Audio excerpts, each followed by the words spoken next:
श्री कृष्ण जन्माष्टमी विशेष छान खुसखुशीत अगदी 15 मिनिटात तयार होणारे सुदामा लाडू कसे बनवायचे हे आज बघूया। यालाच गोविंद लाडू सुद्धा म्हणतात। नैवेद्यासाठी अनेक प्रकारचे पदार्थ बनवले जातात, पण एकदा हे लाडू नक्कीच बनवून बघा। नैवेद्यासाठी बनवू शकता किंवा मग अगदी खाण्यासाठी सुद्धा हे लाडू तुम्ही बनवू शकता। 2 महिने छान टिकतात, अजिबात खराब होत नाही। मुलांसाठी हे लाडू तुम्ही नक्की बनवू शकता। शिवाय हे लाडू बनवण्यासाठी अजिबात गुळाचा पाक करावा लागत नाही। अगदी अर्धा चमचा तुपामध्ये छान लाडू तयार होतात। अत्यंत पौष्टिक लाडू आहे।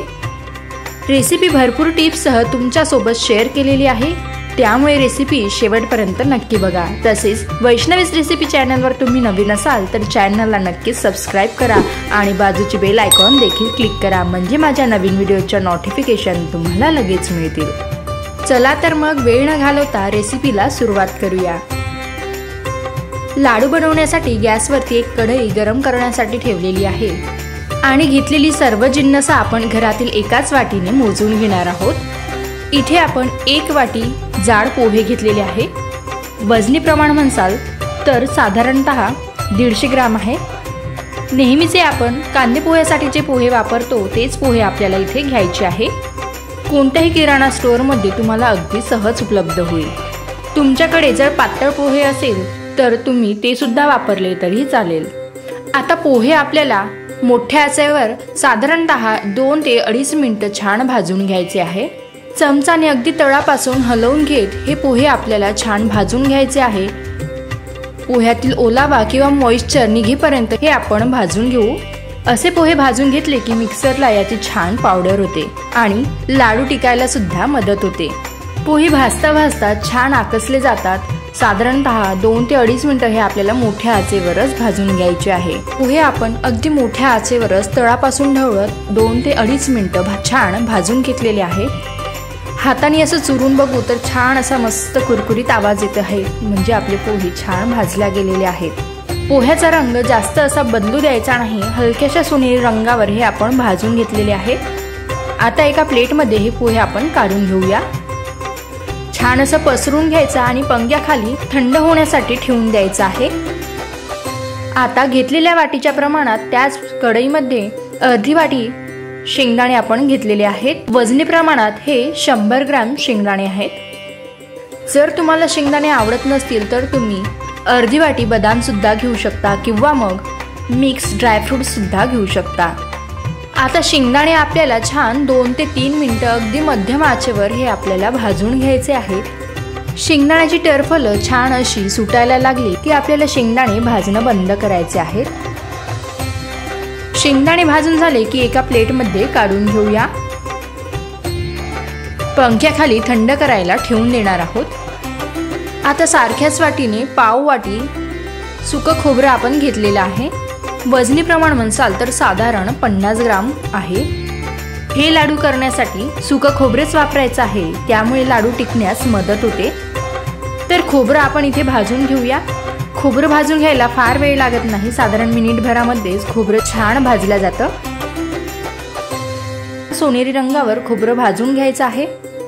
खोबरं भाजून घेताना गॅस अजिबात मोठा करायचा नाही, त्यामुळे खोबऱ्याचा रंग पटकन बदलतो, ते लगेच करपतं, त्यामुळे लाडू सुद्धा कडवट लागते।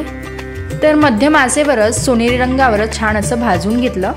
यामध्ये आपण 1 चमचाभर पांढरे तीळ घातलेले आहे, तसेच अर्धा चमचा खसखस घातलेली आहे आणि हे दोन्ही जिन्नस घातल्यानंतर गॅस बंद केला तरीही चालेल, कारण खोबरं गरम आहे आणि कढई सुद्धा गरम आहे आणि यामुळेच तीळ आणि खसखस सुद्धा छान भाजल्या जातात। आता हे सुद्धा ताटामध्ये एका बाजूला काढून घ्यायचे आहे। आता सगळे जिन्नस आपण पंख्याखाली छान थंड करून घेणार आहोत, त्यामुळे हे सगळे छान कुरकुरीत होतात। साधारणतः 2 ते 2.5 मिनिटांनंतर तुम्ही बघू शकता पोहे छान असे कुरकुरीत झालेले आहेत। हाताने छान असा चुरा होत आहे। सगळं छान असं थंड झालं की आपल्याला एक मिक्सरचं भांडं घ्यायचं आहे। मिक्सरचं भांडं हे कोरडं असावं। आता सुरुवातीला या मिक्सरच्या भांड्यामध्ये शेंगदाणे सोडून सगळे जिन्नस आपण यात घालणार आहोत। या मिक्सरच्या भांड्यात पोहे, खोबरं, खसखस आणि तीळ सगळं काढून घेतलेलं आहे आणि सुरुवातीला आपण छान याची बारीक पावडर तयार करून घेणार आहोत। आपण पोहे किंवा खोबरं भाजून घेताना अजिबात तुपाचा वापर केला नाही, यामुळे छान अशी पावडर तयार होते, छान हे वाटलं जातं। आता याच मिक्सरच्या भांड्यामध्ये भाजलेले शेंगदाणे सुद्धा काढून घेणार आहोत। तुम्हाला हवं असेल तर शेंगदाण्याची सालं सुद्धा तुम्ही काढून घेऊ शकता, पण आपण हे असेच वापरणार आहोत। आता इथे आपण घेतलेल्या वाटीच्या प्रमाणामध्ये पाऊण वाटी गूळ घेतलेला आहे। वजनी प्रमाण हे साधारण 150 ग्राम आहेत। गूळ छान असा बारीक चिरून घेतला। तुमच्याकडे गुळाची पावडर असेल तर ते सुद्धा तुम्ही वापरू शकता। अगदी पाव चमचा यात वेलची पूड घातलेली आहे। या ठिकाणी तुम्ही जायफळ पूड किंवा मग सुंठ पूड घातली तरीही चालेल आणि सगळे जिन्नस छान मिक्सरला फिरवून घेतलेली आहे। गूळ छान असा एकजीव होतो आणि असा तळाला जाऊन बसतो, तर चमचाच्या मदतीने सगळा गूळ आपल्याला काढून घ्यायचा आहे। खोबऱ्याला आणि शेंगदाण्याला छान असं तेल सुटतं आणि म्हणूनच गूळ सुद्धा त्याला छान असा ओलावा देतो, म्हणून याला साजूक तुपाची तेवढी गरज लागत नाही। हे लाडू तुम्ही असेच बनवू शकता, छान वळल्या जातात, पण हलकासा तुम्हाला याला दाब द्यावा लागतो। हे लाडू आणखीनच टेस्टी आणि पौष्टिक बनवण्यासाठी आपण यात फक्त अर्धा चमचा तुपाचा वापर करणार आहोत। तर अर्धा चमचा आपण यात साजूक तूप घातलेला आहे। तूप अगदी वेळेवर घातल्याने काय होतं, लाडवाला छान असा तेलकटपणा येतो आणि तुपाचा छान असा मस्त सुगंध तुमच्या लाडवाला येतो। तुम्हाला नसेल तूप घालायचं तर तुम्ही असेच लाडू वळून घ्या। तूप घालून पुन्हा आपण सगळं एकजीव करून घेतलेलं आहे। आता याचे लाडू आपल्याला अगदी सहज वळता येतील। लहान मोठे मध्यम आकाराचे जसे तुम्हाला हवे असतील तसे लाडू तुम्ही इथे वळून घेऊ शकता। मध्यम आकाराचे साधारण 11 लाडू इथे तयार होतील। जर तुम्हाला लाडू मोठे करायचे असतील तर 5 ते 6 लाडू इथे तयार होईल। लाडूला छान सजवण्यासाठी तुम्ही सुकामेवा वापरू शकता किंवा मग अशा कलिंगड बिया किंवा भोपळ्याच्या बिया सुद्धा वापरू शकतात। खूप जास्त हे पौष्टिक असतात आणि लाडू आणखी जास्त अट्रॅक्टिव्ह करण्यासाठी अगदी थोडी आपल्याला खसखस लावून घ्यायची आहे। अगदी विकतचा लाडू मिळतो तसाच हा लाडू खूप छान दिसतो। खसखसऐवजी तुम्ही डेसिकेटेड कोकोनट वापरलं तरीही चालेल। एखादा पदार्थ खायला तर छान असलाच पाहिजे, शिवाय दिसायला सुद्धा तो छान दिसला पाहिजे, मग बघूनच तो खावासा वाटते। तर छान असे लाडू आपण तयार करून घेतलेले आहे। एक लाडू तुम्हाला इथे फोडून दाखवते। मस्त खुसखुशीत लाडू असा तयार झालेला आहे। तुम्ही नक्कीच बनवून बघा।